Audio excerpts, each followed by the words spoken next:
Alice's Adventures in Wonderland and Through the Looking Glass by Lewis Carroll. Through the Looking Glass and What Alice Found There. Chapter 4. Tweedledum and Tweedledee. They were standing under a tree, each with an arm round the other's neck, and Alice knew which was which in a moment, because one of them had Dum embroidered on his collar, and the other Dee. I suppose they've each got Tweedle round at the back of the collar, she said to herself. They stood so still that she quite forgot they were alive, and she was just looking round to see if the word Tweedle was written at the back of each collar, when she was startled by a voice coming from the one marked Dum. "If you think we're waxworks," he said, "you ought to pay, you know. Waxworks weren't made to be looked at for nothing, no." "Contrariwise," added the other marked D, "if you think we're alive, you ought to speak."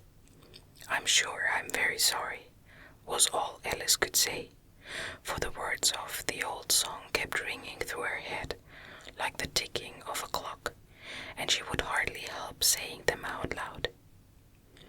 Tweedledum and Tweedledee agreed to have a battle, for Tweedledum said Tweedledee he spoiled his new nice rattle.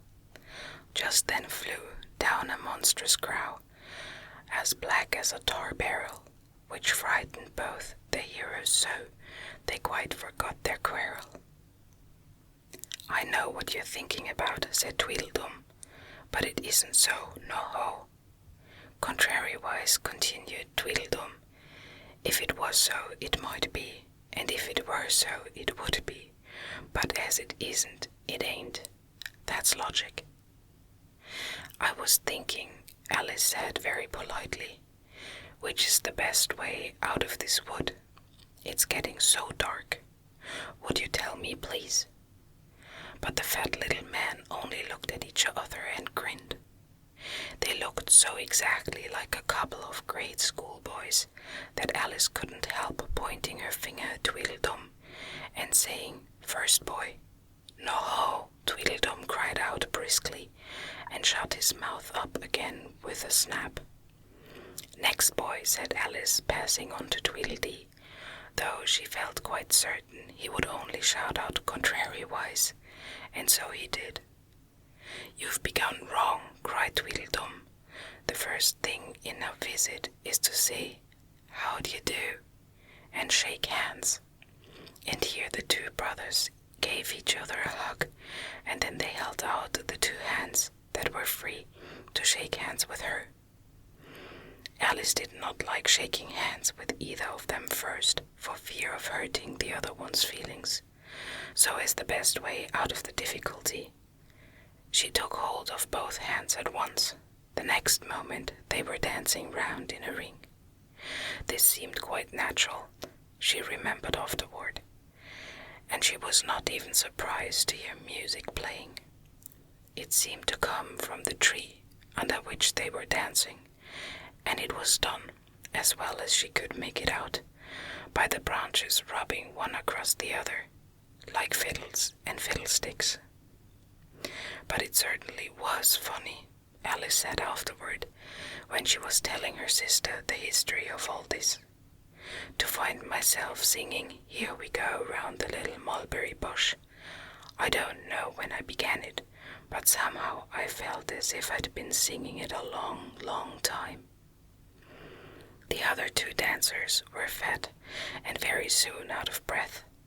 4 times round is enough for one dance, Tweedledum panted out, and they left off dancing as suddenly as they had begun. The music stopped at the same moment. Then they let go of Alice's hands and stood looking at her for a minute. There was a rather awkward pause, as Alice didn't know how to begin a conversation with people she had just been dancing with. "It would never do to say 'How do you do' now," she said to herself. "We seem to have got beyond that somehow." "I hope you're not much tired," she said at last. "No, and thank you very much for asking," said Tweedledum. "So much obliged," added Tweedledee. "You like poetry?" Yes, pretty well. Some poetry," Alice said doubtfully. "Would you tell me which road leads out of the wood?" "What shall I repeat to her?" said Tweedledee, looking round at Tweedledum with great solemn eyes, and not noticing Alice's question. "The Walrus and the Carpenter is the longest," Tweedledum replied, giving his brother an affectionate hug. Tweedledee began instantly. The sun was shining. Here Alice ventured to interrupt him. "If it's very long," she said as politely as she could, "would you please tell me first which road?" Tweedledee smiled gently and began again. The sun was shining on the sea, shining with all his might. He did his very best to make the billows smooth and bright. And this was odd because it was the middle of the night. The moon was shining sulkily because she thought the sun had got no business to be there after the day was done. "It's very rude of him," she said, "to come and spoil the fun." The sea was wet as wet could be. The sands were dry as dry. You could not see a cloud because no cloud was in the sky. No birds were flying overhead. There were no birds to fly. The Walrus and the Carpenter were walking close at hand. They wept like anything to see such quantities of sand. If this were only cleared away, they said it would be grand. If 7 maids with 7 mops swept it for half a year, do you suppose, the Walrus said, that they could get it clear? "I doubt it," said the Carpenter, and shed a bitter tear. "Oysters, come and walk with us," the Walrus did beseech. "A pleasant walk, a pleasant talk, along the briny beach. We cannot do with more than 4, to give a hand to each." The eldest oyster looked at him, but never a word he said. The eldest oyster winked his eye and shook his heavy hand, meaning to say he did not choose to leave the oyster bed. But 4 young oysters hurried up, all eager for the treat. Their coats were brushed, their faces washed, their shoes were clean and neat. And this was odd because, you know, they hadn't any feet. 4 other oysters followed them, and yet another 4. And thick and fast they came at last, and more and more and more, all hopping through the frothy waves and scrambling to the shore. The Walrus and the Carpenter walked on a mile or so, and then they rested on a rock conveniently low, and all the little oysters stood and waited in a row. "The time has come," the Walrus said, "to talk of many things, of shoes and ships and sealing wax, of cabbages and kings, and why the sea is boiling hot, and whether pigs have wings." "But wait a bit," the oyster cried, "before we have our chat. For some of us are out of breath, and all of us are fat." "No hurry," said the Carpenter. They thanked him much for that. "A loaf of bread," the Walrus said, "is what we chiefly need. Pepper and vinegar besides are very good indeed. Now if you're ready, oysters dear, we can begin to feed." "But not on us," the oysters cried, turning a little blue. "After such kindness that would be a dismal thing to do." "The night is fine," the Walrus said. "Do you admire the view? It was so kind of you to come, and you are very nice." The Carpenter said nothing but, "Cut us another slice. I wish you were not quite so deaf. I've had to ask you twice." "It seems a shame," the Walrus said, "to play them such a trick, after we've brought them out so far and made them trot so quick. The carpenter said nothing, but the butter spread too thick. I weep for you, the walrus said. I deeply sympathize. With sobs and tears he sorted out those of the largest size, holding his pocket handkerchief before his dreaming eyes. "O oysters," said the carpenter, "you've had a pleasant run. Shall we be trotting home again?" But answer came there none, and this was scarcely odd, because they'd eaten every one. "I like the walrus best," said Alice, "because you see he was a little sorry for the poor oysters." "He ate more than the carpenter, though," said Tweedledee. "You see, he held his handkerchief in front so that the carpenter couldn't count how many he took, contrariwise." "That was mean," Alice said indignantly. "Then I like the carpenter best, if he didn't eat so many as the walrus." "But he ate as many as he could get," said Tweedledum. This was a puzzler. After a pause, Alice began. "Well, they were both very unpleasant characters." Here she checked herself in some alarm at hearing something that sounded to her like the puffing of a large steam engine in the wood near them, though she feared it was more likely to be a wild beast. "Are there any lions or tigers about here?" she asked timidly. "It's only the Red King snoring," said Tweedledee. "Come and look at him," the brothers cried, and they each took one of Alice's hands and led her up to where the king was sleeping. "Isn't he a lovely sight?" said Tweedledum. Alice couldn't say honestly that he was.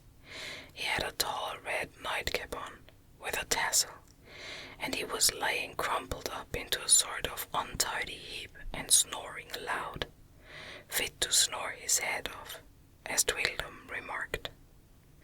"I'm afraid he'll catch cold with lying on the damp grass," said Alice, who was a very thoughtful little girl. "He's dreaming now," said Tweedledee. "And what do you think he's dreaming about?" Alice said nobody can guess that. "Why, about you," Tweedledee exclaimed, clapping his hands triumphantly.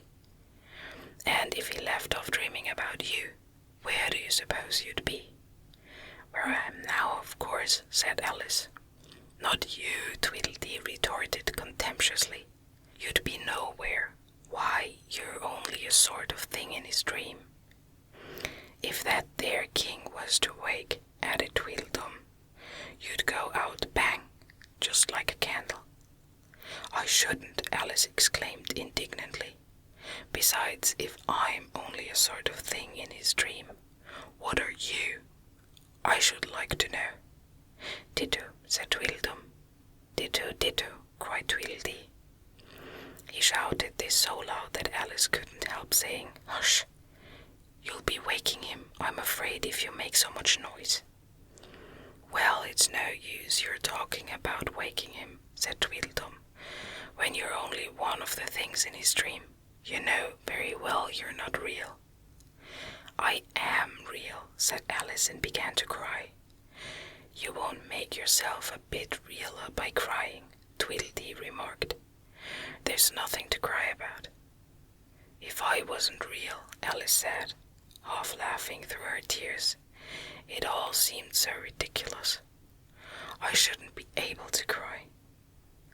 "I hope you don't suppose those are real tears," Tweedledum interrupted in a tone of great contempt. "I know they're talking nonsense," Alice thought to herself, "and it's foolish to cry about it." So she brushed away her tears and went on as cheerfully as she could. "At any rate, I'd better be getting out of the wood, for really it's coming on very dark. Do you think it's going to rain?" Tweedledum spread a large umbrella over himself and his brother, and looked up into it. "No, I don't think it is," he said, "at least not under here. No. But it may rain outside." "It may, if it chooses," said Tweedledee. "We've no objection, contrariwise." "Selfish things," thought Alice, and she was just going to say good night and leave them, when Tweedledum sprang out from under the umbrella and seized her by the wrist. "Do you see that?" he said in a voice choking with passion, and his eyes grew large and yellow all in a moment as he pointed with a trembling finger at a small white thing lying under the tree. "It's only a rattle," Alice said, after a careful examination of the little white thing. "Not a rattlesnake, you know," she added hastily, thinking that he was frightened. "Only an old rattle, quite old and broken."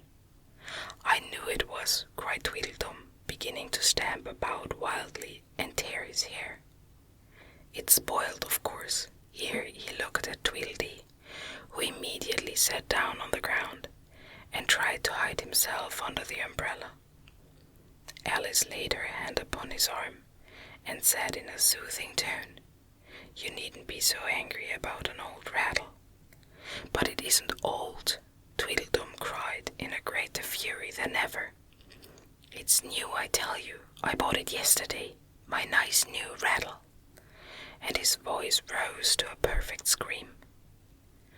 All this time Tweedledee was trying his best to fold up the umbrella, with himself in it, which was such an extraordinary thing to do, that it quite took off Alice's attention from the angry brother. But he couldn't quite succeed, and it ended in his rolling over, bundled up in the umbrella, with only his head out, and there he lay, opening and shutting his mouth and his large eyes, looking more like a fish than anything else, Alice thought. "Of course you agree to have a battle," Tweedledum said in a calmer tone. "I suppose so," the other sulkily replied, as he crawled out of the umbrella. "Only she must help us to dress up, you know." So the two brothers went off, hand in hand, into the wood, and returned in a minute with their arms full of things, such as bolsters, blankets, hearthrugs, tablecloths, dish covers, and coal scuttles. "I hope you're a good hand at pinning and tying strings," Tweedledum remarked. "Every one of these things has got to go on somehow or other." Alice said afterward she had never seen such a fuss made about anything in all her life. The way those two bustled about, and the quantity of things they put on, and the trouble they gave her in tying strings and fastening buttons. "Really, they'll be more like bundles of old clothes than anything else by the time they're ready," she said to herself, as she arranged a bolster around the neck of Tweedledee, to keep his head from being cut off, as he said. "You know," he added very gravely, "it is one of the most serious things that can possibly happen to one in a battle, to get one's head cut off." Alice laughed loud, but she managed to turn it into a cough, for fear of hurting his feelings. "Do I look very pale?" said Tweedledum, coming up to have his helmet tied on. He called it a helmet, though it certainly looked much more like a saucepan. "Well, yes, a little," Alice replied gently. "I'm very brave generally," he went on in a low voice. "Only today I happen to have a headache." "And I've got a toothache," said Tweedledee, who had overheard the remark. "I'm far worse than you." "Then you'd better not fight today," said Alice, thinking it a good opportunity to make peace. "We must have a bit of a fight, but I don't care about going on long," said Tweedledum. "What's the time now?" Tweedledee looked at his watch and said, 4:30. "Let's fight till 6 and then have dinner," said Tweedledum. "Very well," the other said rather sadly, "and she can watch us. Only you'd better not come very close," he added. "I generally hit everything I can see when I get really excited." "And I hit everything within a reach," cried Tweedledum, "whether I can see it or not." Alice laughed. "You must hit the trees pretty often, I should think," she said. Tweedledum looked round him with a satisfied smile. I don't suppose, he said, there'll be a tree left standing for ever so far round by the time we've finished.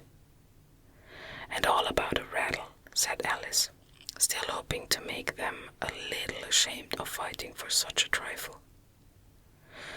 I shouldn't have minded it so much, said Tweedledum, if it hadn't been a new one.